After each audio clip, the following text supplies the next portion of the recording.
అయితే ఈ registration fee pay చేశాక నన్ను ఒక వాట్సాప్ గ్రూప్లో యాడ్ చేశారన్నమాట. ఆ వాట్సాప్ గ్రూప్లో రోజు అప్డేట్ వస్తూనే ఉండేది. కానీ మనం రిప్లై ఇవ్వడానికి ఉండదు, ఓన్లీ అడ్మిన్ మాత్రమే రిప్లై ఇస్తుంది. కానీ 500+ మెంబర్స్ అయితే దాంట్లో యాడ్ అయి ఉన్నారు. ఇంకా నెక్స్ట్ నేను వెళ్ళేటప్పుడు కూడా ఆఫీస్కి చాలా మంది అమౌంట్ పే చేస్తూ ఉన్నారు. 2-3 అయితే ఒక 6-7 టైమ్స్ విజిటింగ్కి వచ్చి ఇప్పుడైతే ఫైనల్ అమౌంట్ పే చేయడానికి కూడా వచ్చారనమాట. సో వాళ్ళందరినీ చూసాక ఓకే అవుతుందేమో అనే హోప్తో నేను ఉండేదాన్ని. సరే అని చెప్పి నేను వెళ్ళిన టైంకి రిజిస్ట్రేషన్ ఫీజు పే చేసిన ఒక 1 వీక్కి నేను అన్ని డీటెయిల్స్ కనుక్కొని ఆ అమ్మాయితో అయితే చాలాసార్లే మాట్లాడాను, లతా గారితో.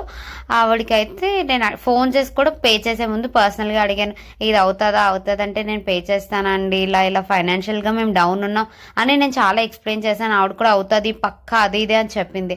చెప్పాక నేనైతే ఆఫీస్కి వెళ్ళాను, సార్తో మాట్లాడాను. ఆయన కూడా నాకు గవర్నమెంట్ జాబ్కి కట్టండి అదైతే ఈజీ అని చెప్పారు. నన్ను చాలా కన్విన్స్ చేశారు. బట్ నేను స్టిక్ ఆన్ అయి ఉన్నాను.